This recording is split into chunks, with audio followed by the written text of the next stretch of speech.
Pregnant widow left to die in snow, saved by a lonely knight who found love again. The church bell tolls in the frozen night. A young widow, heavy with child, is cast into the storm by her husband's family left to freeze alone in the mountains. Just when death seems certain, a reclusive knight pulls her from the snow and carries her into his desolate keep. But survival is only the beginning, because hidden in her bundle is a secret paper proof that her unborn child is heir to lands powerful men will kill to keep. And the very walls meant to shelter her may soon be torn down by fire and blood as danger closes in. A broken knight must fight not only enemies at the gate, but the grief in his heart. And a widow, shamed and hunted, must summon the courage to claim the future her child deserves. Will love be strong enough to defy scandal, steel, and the bitter cold, or will both be buried by winter's cruel hand? Comment below and tell me where in the world you're joining from. And if this story made you pause for a moment, hit that subscribe button for more. The heavy oak doors slammed shut behind Clara with a thunderous boom that echoed through the courtyard. She clutched her thin woolen shawl tighter around her shoulders as the bitter winter wind cut through her like a knife. The iron gates of the grand estate creaked closed, the sound of the latch falling into place marking her final separation from everything she had known these past 2 years. And don't come back, you deceitful wretch. The steward's voice carried over the high stone walls. The master's son would never have married a common maid had he known your true nature. Tears froze on Clara's cheeks as she pressed one hand protectively over her swollen belly. 5 months she had carried this precious secret, her last gift from her beloved Heinrich before fever had taken him. Now his family had cast her out, refusing to believe the child she carried was truly their grandson and heir. The snow was falling heavily now, thick white flakes catching in her dark hair and settling on her shoulders. In her haste to flee the servants' rough hands, she had only managed to grab her shawl and a small bundle of bread stolen from the kitchen. The vital sealed letter containing Heinrich's confession of their marriage and acknowledgement of their child remained locked away in his father's study, beyond her reach. Be brave, little one, she whispered to her unborn child as she took her first steps away from the estate. Your papa knew the truth of us, and that must be enough. The wind howled through the alpine passes, driving the snow sideways and obscuring the narrow mountain path before her. In summer, this road led to the village where she had grown up, but now it was treacherous with ice and hidden obstacles. Her thin shoes, suitable for indoor work but useless against winter's fury, slipped and slid with each careful step. The darkness grew deeper as heavy clouds blotted out what little remained of the day's light.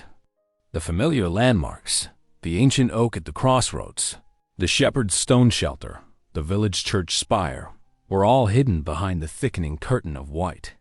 Clara pushed forward, one hand steadying herself against rough tree trunks when she could find them, the other never leaving her belly. Hail Mary, full of grace, she prayed through chattering teeth, her words carried away by the wind. The baby kicked, as if sensing her distress, and she managed a weak smile. Yes, little one, we must keep going. We must, but her strength was failing. The cold had long since numbed her feet and hands, and now it seemed to be seeping into her very bones. The meager bread in her bundle might as well have been stones for all the good it would do her now. Her steps grew shorter, more uncertain. The path ahead disappeared entirely as the storm reached its full fury. Clara stumbled on something hidden beneath the snow, a root perhaps, or a fallen branch, and fell heavily to her knees. The impact drove what little breath remained from her lungs in a white cloud. Please, she gasped, struggling to rise. Her legs refused to obey. Please, Lord, not like this. Not when my child has yet to draw breath. The wind's only answer was to blow harder, driving more snow against her huddled form. Clara managed to crawl a few more feet before her arms gave way as well. As she sank into the deepening drifts, her thoughts turned to Heinrich, his gentle smile, his secret kisses in the garden, his joy when she had whispered news of their child. "Forgive me, my love," she whispered, her voice barely a thread of sound now. "I tried to be strong enough for both of us." The darkness gathering at the edges of her vision had nothing to do with the storm now. Clara's last conscious act was to curl protectively around her swollen belly, trying to shield their child from the cold for as long as possible. Her final prayer was not for herself, but for the innocent life she carried. "Keep my baby safe," she breathed. And then the darkness took her entirely, leaving her still form slowly disappearing beneath winter's white blanket. Sir Alaric von Falkenhof urged his tired horse through the deepening snow, the animal's breath creating ghostly clouds in the frigid mountain air. The last rays of winter sunlight caught on his armor, dulled by years of solitary patrols along these forgotten boundaries. No brigand would dare venture this far into his domain, yet still he rode, for duty was all he had left. The wind howled through the pines, carrying stinging pellets of ice that scattered against his weathered face. Through the gathering gloom, something dark marred the pristine white of the snow-covered path ahead. His hand instinctively moved to the hilt of his sword, but as he drew closer, the shape resolved into something that made his heart catch in his throat. A woman's form, half buried in the drifts. Alaric dismounted swiftly, his boots crunching in the snow as he approached. The figure lay still, covered in a thin layer of fresh powder. A simple shawl provided little protection against the brutal cold, and beside her lay a small bundle wrapped in cloth. His gloved hands brushed away the snow, revealing a young woman's face, pale as death save for the faintest hint of blue around her lips. "God's mercy," he muttered, pressing 2 fingers to her neck. There, the faintest flutter of life still pulsed beneath her frozen skin. As he gathered her into his arms, he noticed the gentle swell of her belly beneath her dress. With practiced efficiency, he secured both her and her modest bundle to his horse. The journey back to his keep was treacherous in the failing light. The old fortress loomed against the darkening sky, its crumbling towers a testament to years of neglect. No servants rushed to meet him. He had dismissed them all after the plague took his family. The empty courtyard echoed with his horse's hooves as he guided the beast through the gate he had left open that morning. In the great hall, a meager fire struggled against the chill. Alaric laid the woman gently before the hearth, adding logs until the flames roared properly. His movements were mechanical, remembered from a time when he had others to care for. He wrapped her hands in strips of wool, chafing them carefully to restore circulation without damaging her frozen flesh as he worked. His eyes traced the lines of hardship etched on her young face. She was simply dressed, a peasant woman, perhaps, or a servant. What circumstances had driven her out into such weather? The question stirred something in him he thought long dead, concern for another's fate. Hours passed as he maintained his vigil.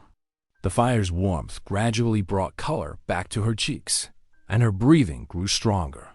Finally, her eyelids fluttered open, revealing eyes the color of summer skies. They widened as they focused on his face, taking in the scar that ran from his left temple to jaw, a souvenir from battles long past. Clara tried to sit up, but weakness made her movements unsteady. "Where?" she began, her voice barely a whisper. "Be still," Alaric commanded, his deep voice rough from disuse.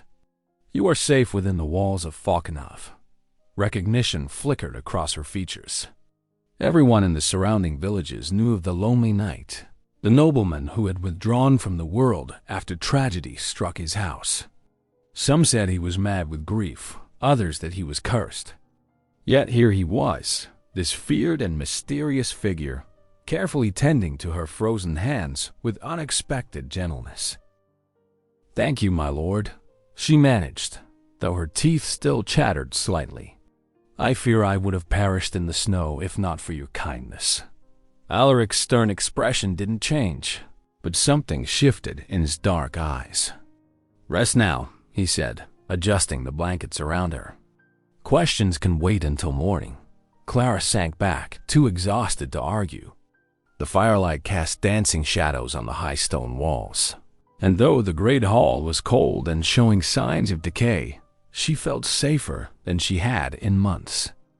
A last thought before sleep claimed her again was of the strange contradiction of this man, this fearsome knight whose hands could be so careful, this recluse who had brought a stranger into his sanctuary.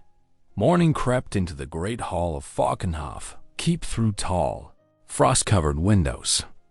Clara sat wrapped in warm blankets before the enormous hearth, her trembling hands cradling a wooden bowl of steaming broth.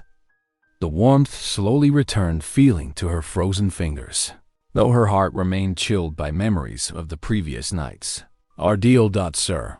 Alaric's boots echoed against the stone floor as he paced, his tall frame casting a moving shadow in the pale dawn light. The knight's face was etched with concern beneath its stern exterior, his scarred features made more severe by the morning shadows. "You cannot stay here," he said finally, his deep voice carrying the weight of years of solitude. "The keep is no place for." He hesitated, his eyes falling briefly to where her shawl draped over her swollen belly. "For a woman with child?" Clara finished softly, taking another sip of the warming broth. Despite her exhaustion, her voice held steady. "I thank you for your rescue, Sir Knight, but I assure you I had no intention of imposing upon your hospitality longer than necessary." Alaric stopped his pacing, turning to face her. The morning light caught the silver threading through his dark hair, testament to burdens carried too long alone. "The nearest village is half a day's ride. In your condition, walking there would be." He shook his head. "Impossible in this weather. Then I shall find work here, earn my keep until the spring thaw," Clara offered, setting down her empty bowl. "I can cook, clean, mend. No servants," he cut in sharply. "Not since." His words trailed off, and his eyes grew distant, as if seeing ghosts in the shadowed corners of the hall. Clara watched him, noting how his hand unconsciously moved to touch something beneath his shirt, perhaps a medallion or keepsake. The silence stretched between them, broken only by the crackling of the fire. "Sir Knight," she began carefully, "I must tell you why I was on your mountain path last night. I fear my presence may bring danger to your door, and you deserve to know the truth of it." His attention snapped back to her, sharp and alert. "Danger?" With trembling fingers, Clara reached for her modest bundle, drawing forth a sealed letter, its parchment crumpled but intact. "My late husband, Georg Reichenbach, wrote this confession before his death 3 months past. He was heir to the Reichenbach estates, but his younger brother Heinrich always resented him. When Georg fell ill, her voice caught, but she pressed on. Heinrich saw his chance to claim everything." Alaric moved closer, his expression darkening. "The Reichenbachs? Their lands border mine to the south. Yes, Georg knew Heinrich had tampered with his medicine, hastening his death. But he managed to write this letter first, legally acknowledging our marriage, and..." She placed a protective hand over her belly. "And this child is his rightful heir." Alaric took the letter, examining the unbroken seal bearing the Reichenbach crest. "Heinrich knows of this?" "He suspects. That's why he drove me out last night, hoping the winter would." Clara's voice finally broke, and she pressed her lips together, fighting back tears. The knight's fingers tightened on the parchment until his knuckles showed white. "If Heinrich learns you survived, he will not stop until both you and the child are silenced. And anyone sheltering you would be marked as his enemy." "I understand," Clara whispered, struggling to rise from her chair. "I will leave at once." "Sit," Alaric commanded, though his tone held more concern than harshness. He began pacing again, the letter still clutched in his hand. "Heinrich Reichenbach is known for his cruelty and influence. He has the ear of the regional governor, and gold enough to buy any man's loyalty." He stopped, looking at Clara with troubled eyes. Your presence here endangers us both. Yet, sending you away now would be a death sentence. Clara met his gaze steadily, despite the fear tightening her throat. What choice do we have? The knight stood silent, conflict evident in every line of his bearing as morning light filled the great hall, casting long shadows across the worn stones of his lonely keep. The morning's weak sunlight, dimmed as fresh snow, began falling beyond the keep's frosted windows. Clara watched the flakes grow thicker, her heart sinking as the white curtain obscured the mountainside. The storm she had nearly perished and showed no signs of relenting. Sir Alaric strode to the window, his stern features reflecting in the clouded glass. The passes will be blocked, he said, more to himself than to her. His shoulders tensed beneath his dark wool tunic. No one travels these heights in such weather. Clara clutched her shawl tighter, fighting a shiver that had nothing to do with cold. I understand if you wish me gone, sir. Perhaps I could reach the village before nightfall and freeze again? His voice was sharp, though when he turned, something softened in his gray eyes. I am no monster to cast out a woman in your condition. The babe within her stirred, as if sensing her relief. Still, Clara saw how it pained him to extend this charity. The great hall, for all its grandeur, bore the hollow feeling of a place long bereft of life and laughter. There is a chamber, he said finally, each word seeming drawn from him unwillingly. Above the kitchen. Unused these past years, but sound enough. You are most kind, sir. Clara bowed her head, knowing better than to make too much of his grudging hospitality. He led her up a narrow stone staircase. The walls close on either side. Their footsteps echoed in the stillness. The chamber door creaked open on rusted hinges, stirring dust motes that danced in the gray light from a single window. The room was small but clean beneath its coating of dust. A narrow bed stood against one wall, its linens faded but whole.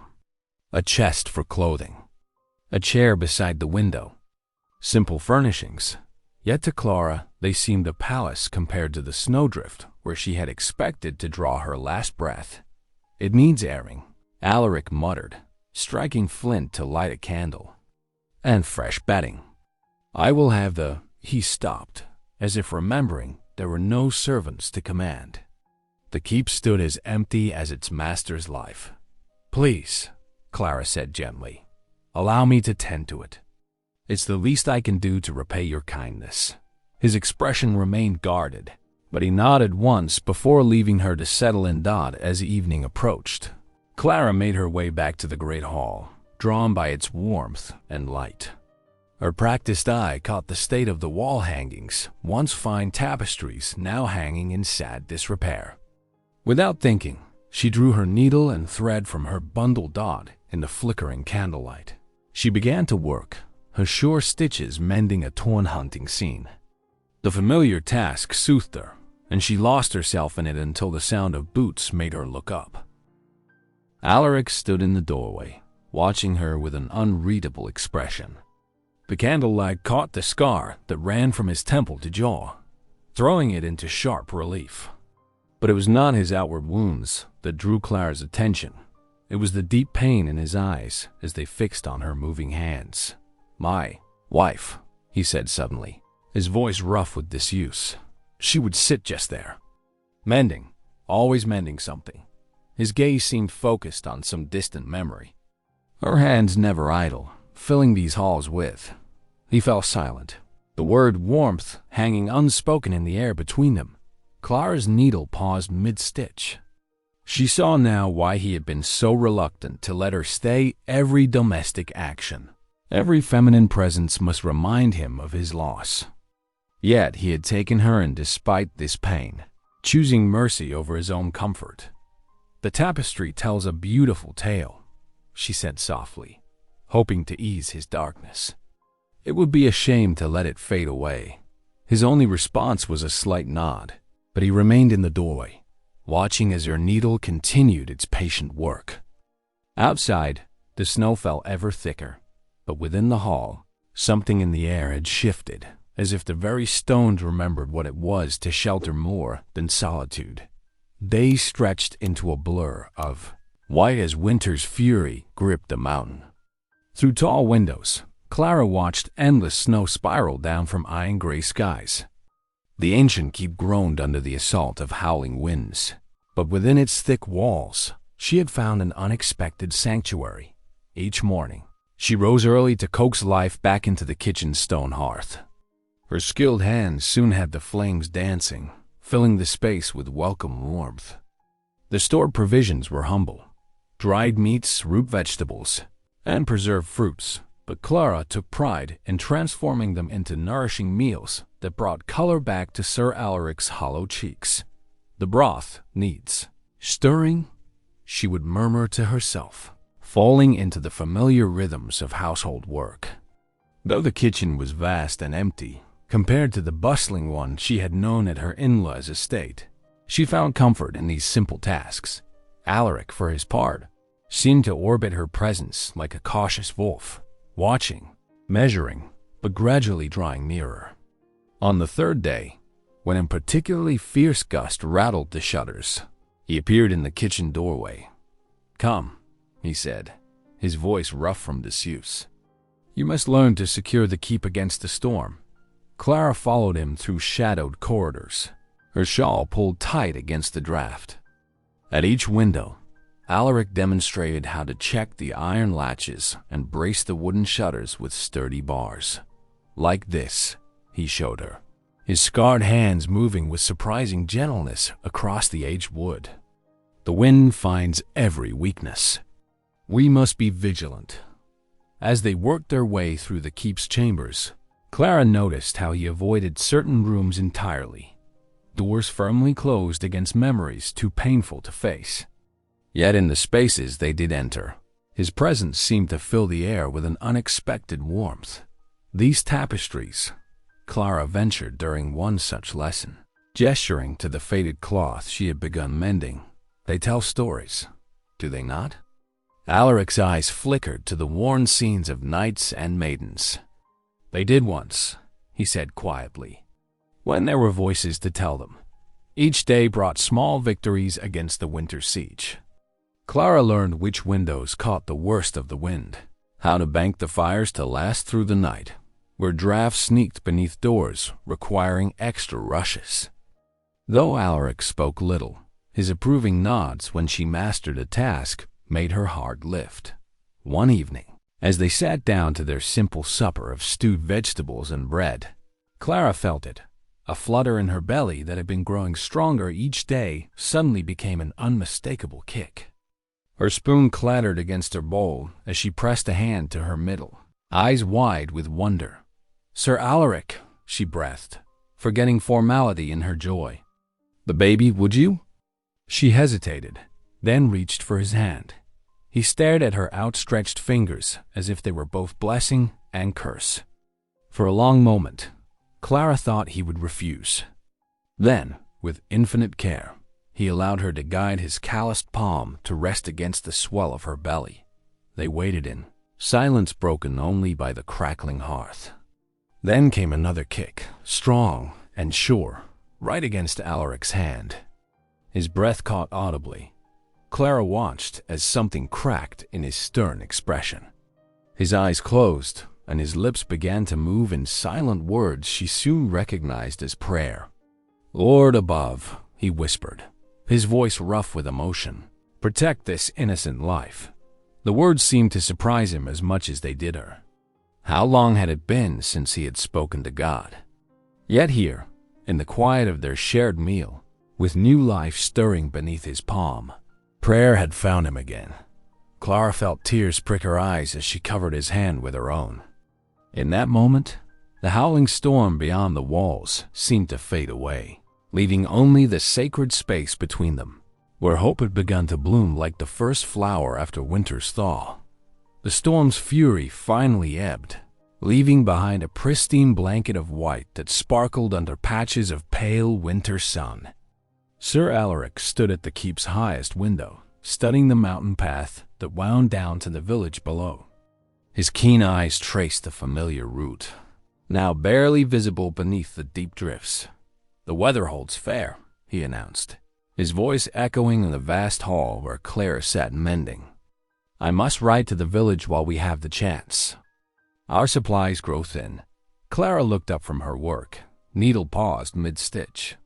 "Take care on the path, sir. The snow will be treacherous even for your horse." Alaric nodded, already buckling on his heavy winter cloak. The worn leather creaked as he fastened the clasp at his throat. "Bar the door while I'm gone. Open it for no one." Within the hour, Alaric guided his stallion carefully down the snowy trail.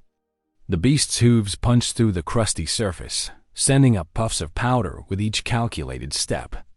The night's breath frosted in the air as he kept the reins tight, alert for any hidden dangers beneath the pristine white surface. The village square lay quiet when he arrived, smoke rising straight from chimney tops in the windless air.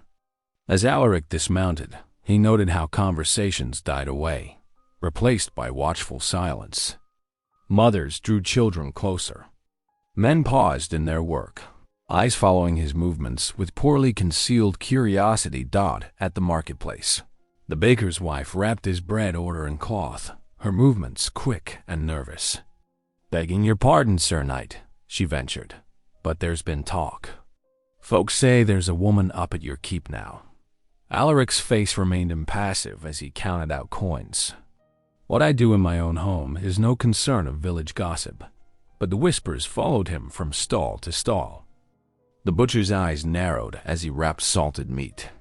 The chandler's wife clutched her skirts closer when Alaric approached for candles.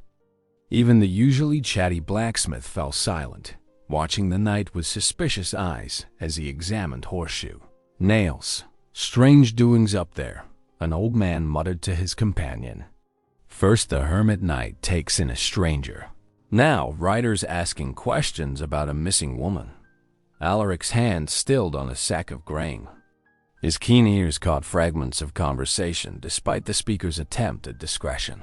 Aye, fine lords they were too, offering gold for news of some runaway.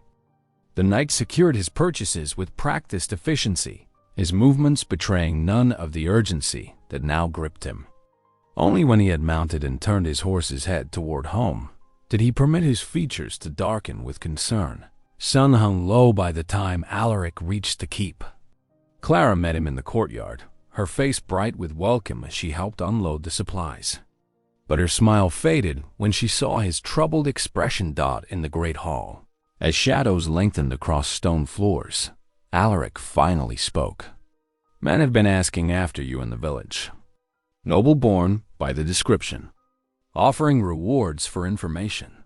Clara's hands trembled as she stacked the fresh bread. "My husband's family. They must have traced me this far." She pressed one palm protectively against her swelling belly. "The confession letter would strip them of their false claims. They'll never stop searching. The village folk are curious now, suspicious." Alaric's voice was grave. "They've noticed your presence here, though they know not who you are. It's only a matter of time before word spreads. The snow still guards us."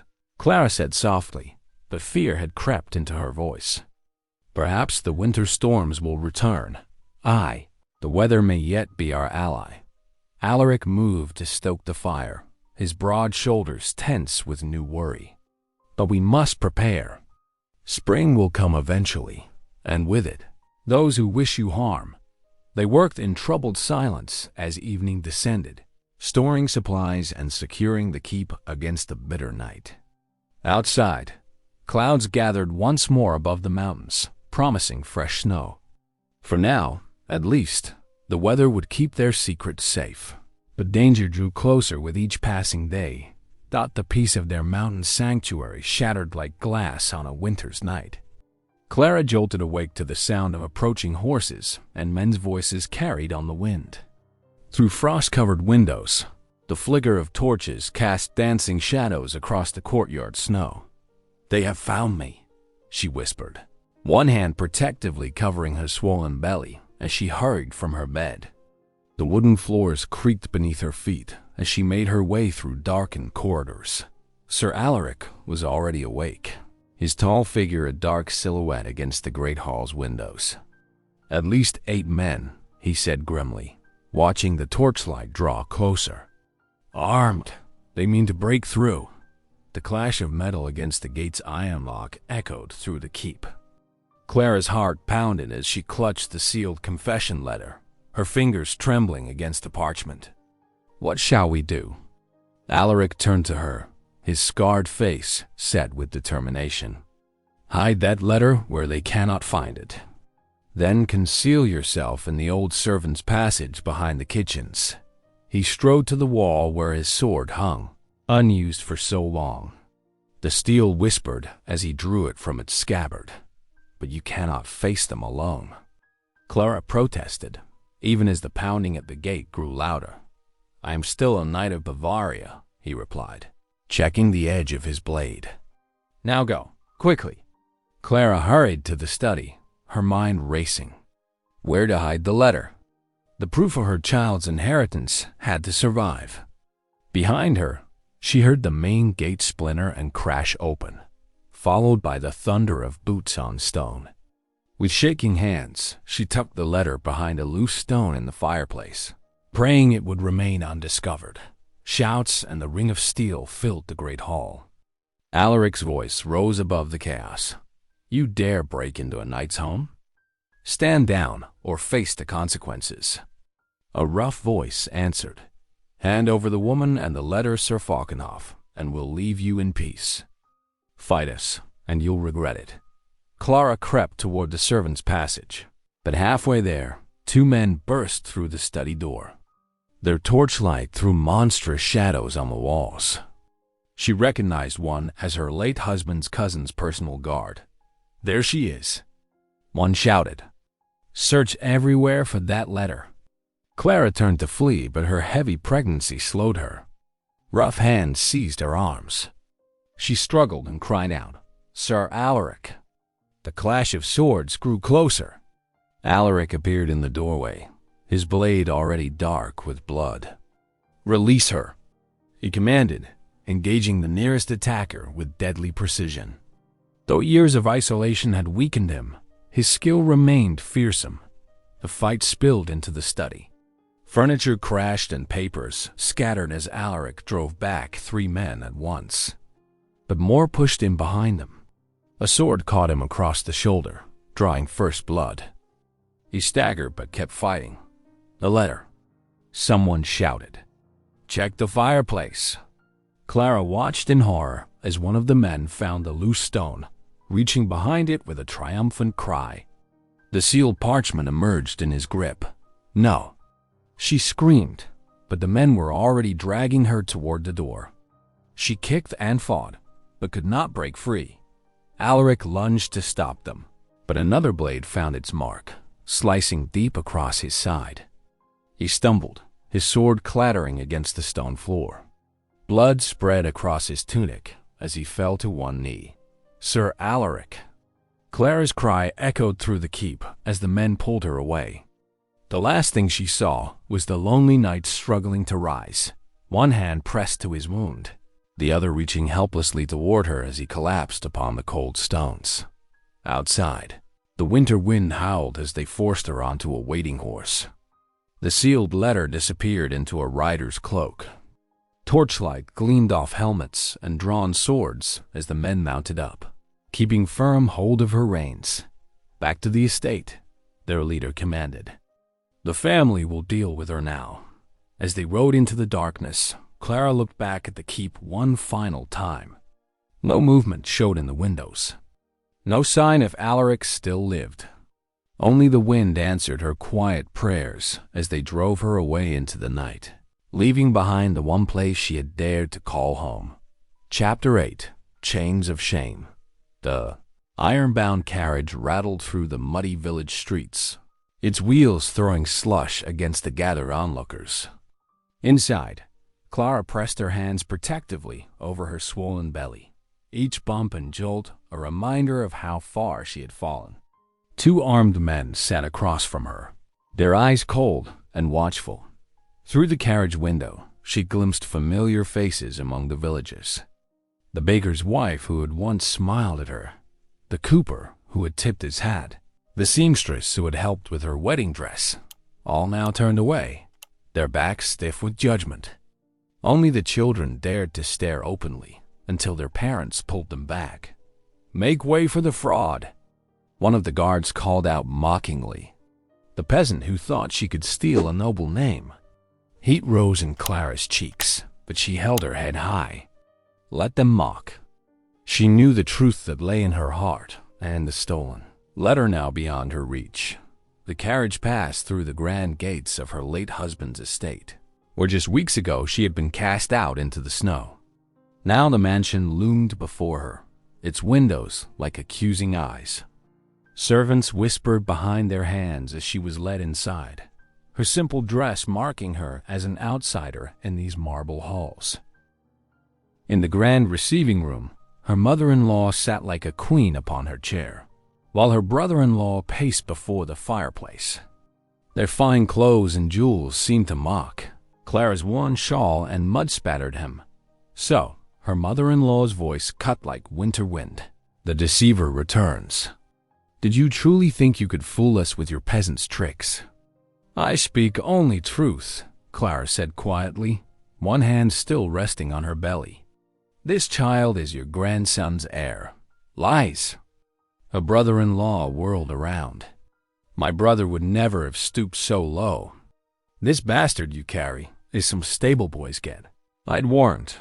The words struck like physical blows, but Clara refused to flinch. "Your brother loved me," she said.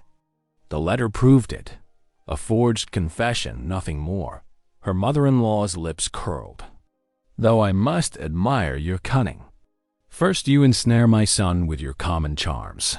Then, after his death, you scheme to steal his inheritance with this performance." She gestured dismissively at Clara's rounded belly. Whispers rippled through the gathered servants. Clara felt their stares like needles on her skin, yet she stood straighter. "I loved him truly," she said, "as he loved me. Enough." Her brother-in-law's face flushed red. "Your lies end here. You'll be confined until that bastard is born. Then we'll see it fostered far away where it can't shame our name." "No." The cry tore from Clara's throat before she could stop it. "You cannot take my child." But the guards were already moving forward. They seized her arms, deaf to her protests, and dragged her from the room. Through endless corridors they marched her, up winding stairs, until they reached a small chamber in the mansion's highest tower. The door slammed behind her with a final boom. Clara heard the key turn in the lock, trapping her in the confined space with its single narrow window. A thin pallet lay in one corner, a chamber pot in another. This would be her prison until her child came. As night fell, bringing darkness to her tiny cell, Clara sank to her knees. The stone floor was cold through her skirts, but she barely felt it. All her awareness centered on the precious life within her, the child she had promised to protect. "Dear Father in heaven," she whispered, her voice trembling, "grant me strength to endure what comes. Shield my innocent child from those who would harm us. Show me a path through this darkness, I beg you." A kick from within answered her prayer, strong and defiant. Clara pressed both hands to the spot, treasuring this sign of life and hope. Whatever trials lay ahead, she would face them. For her child's sake, she must find a way to survive. In the darkness of her prison chamber, Clara continued to pray, her whispered words a shield against despair. Outside her window, snow began to fall again, coating the world in silence. But in her heart, she held fast to hope, knowing that somewhere in the night, a scarred and lonely knight might yet remember the touch of her hand against his. Through winter's fury, the winter dawn broke cold and gray over the village square. Fresh snow dusted the cobblestones where villagers gathered, drawn by the commotion at the grand estate. Guards stood watch as Clara's in-laws prepared to make their public declaration about her supposed crimes. Through the biting wind came the thunder of hoofbeats. Sir Alaric von Falkenhoff emerged from the morning mist, his black stallion's flanks heaving with effort. Blood stained his sword arm, where bandages showed through his torn sleeve. In his good hand, he clutched a sealed parchment, its red wax still unbroken. "Stand aside," he commanded, his voice carrying across the square. The guards hesitated, recognizing the legendary knight despite his wounded state. Lady Margarethe, Clara's mother-in-law, stepped forward with a sneer. "The recluse emerges at last. Come to defend your peasant mistress?" "I come for justice," Alaric declared, dismounting with effort. His boots struck the stones with purpose as he strode toward the church steps. "And I bring truth sealed in my dead friend's own hand." Whispers rippled through the crowd. Clara, held between two guards at the top of the steps, felt hope flutter in her chest like a trapped bird seeking freedom. "That letter was stolen," Lady Margarethe protested, her face reddening. "A forgery." "Indeed it was stolen," Alaric agreed, his voice carrying clearly to all gathered. "Your hired men who attacked my keep. But they failed to find the original." He held up the sealed parchment. "This bears your son's true signature and seal, does it not?" The elderly priest stepped forward, adjusting his spectacles. "I witnessed young Lord Heinrich write his final confession before God. I would know his seal anywhere." Lady Margarethe's face went pale. "You wouldn't dare." But Alaric had already broken the seal. His strong voice rang out across the hushed square as he read, "I, Heinrich von Schönbrunn, being of sound mind though failing body, do hereby confess and affirm that the child carried by my beloved wife, Clara, is my true and legitimate heir. Our marriage was blessed by God in church, though kept secret to avoid my mother's interference. I leave to my child all lands and titles that are mine by right, and name my wife Clara as guardian until the child comes of age." The letter continued, detailing dates, witnesses, and Heinrich's reasons for hiding the marriage. With each word, Lady Margarethe's face grew more twisted with fury, while hope bloomed in Clara's tears. When Alaric finished reading, silence hung heavy as winter frost. Then the blacksmith stepped forward, removing his cap. "I remember young Lord Heinrich visiting Clara's father's forge. They were kind to each other, proper-like. Nothing shameful." "Aye," called the baker's wife. "And I saw them pray together in the chapel more than once. No common girl would dare unless she had right." More voices joined in, sharing small memories that painted a picture of secret love, not scandal. The guards holding Clara shifted uncomfortably, their grip loosening. "Release her," Alaric commanded, and this time no one dared resist. As Clara descended the steps, villagers reached out to steady her, faces that had turned away now offering shy smiles of support. Lady Margarethe sputtered in rage. "You cannot believe this farce. She bewitched my son, and now she's bewitched you all." "The only deception," Alaric replied coldly, "was your attempt to steal an innocent child's birthright." He turned to address the crowd. "You all knew Heinrich. Was he a man to lie before God? To deny his own child?" "Never," came the voices. "He was a good man, always honest, like his father before him." The priest raised his hands for silence. The church recognized their marriage. "The confession is genuine. Let none deny this child's rightful place." One by one, the villagers turned their backs on Lady Margarethe, moving instead to surround Clara with protective care. The baker's wife brought bread still warm from the ovens. The midwife stepped forward to feel Clara's belly and declare both mother and child healthy despite their ordeal. Clara's eyes met Alaric's across the crowd. In that moment, everyone saw what passed between them. Not the scandal Lady Margarethe had claimed, but something pure and strong, born of shared courage and growing trust.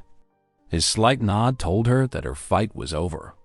She was safe at last, her child's future secure. Spring sunlight streamed through the castle windows as Clara's labor pains intensified. The midwife moved efficiently around the chamber, while Alaric stood steadfast by Clara's side, his strong hand enveloping hers. Unlike most noblemen who avoided the birthing chamber, he had refused to leave, his jaw set with protective determination. "The babe comes," the midwife announced as morning light filled the room. "Push now, dear one." Clara's cry of effort merged with the pealing of church bells calling villagers to Sunday worship. As the last bell tone faded, a new sound filled the chamber, the lusty wail of a healthy infant. "A son," the midwife proclaimed, cleaning and swaddling the child before placing him in Clara's trembling arms. Strong and perfect. Tears gleamed in Alaric's eyes as he gazed at the tiny face. "He has Heinrich's chin," he said softly, "and your gentle eyes." Clara touched the baby's cheek. Heinrich would be so happy to see him. Word spread quickly through the village. As the morning service ended, people lingered in the churchyard, hoping for news. When Alaric appeared in the doorway of the keep, carrying Clara, who cradled their son, spontaneous cheers erupted. The priest met them at the church steps, his weathered face beaming. "Bring the child forward for blessing," he called out. "Let all witness this joyful day." Villagers pressed close as Clara and Alaric entered the church. Sunlight through the stained glass windows painted rainbow colors across the baby's blanket. The baker's wife had brought fresh bread, its hearty scent mixing with spring flowers decorating the altar. "This child," the priest declared, "born of true love and protected by courage, shall be welcomed in God's house." He sprinkled holy water on the infant's forehead while the congregation murmured blessings. Then, with a knowing smile, he raised his voice. "I have another glad announcement. I hereby publish the banns of marriage between Sir Alaric von Falkenhoff and the Lady Clara von Schumbrunn, to be joined in holy matrimony after 3 weeks' proper notice." Happy whispers rippled through the crowd. Alaric's arm tightened protectively around Clara's shoulders as they stood together in the church doorway, their son sleeping peacefully between them. The morning light caught the love shining in their eyes. No longer the lonely knight and the outcast widow, but a family blessed by God and embraced by their people. The blacksmith's wife wiped tears from her eyes. "See how they look at each other? That's a love that'll last." "Aye," agreed the miller. "The saints themselves must have brought them together." Standing in the doorway of God's house, surrounded by joyful faces and holding their sleeping son, Clara and Alaric shared a glance that spoke of all they had overcome and the happiness that lay ahead. If something in this story whispered to your spirit, stay a while. Subscribe and come back tomorrow. The next story may be the one you didn't know you needed.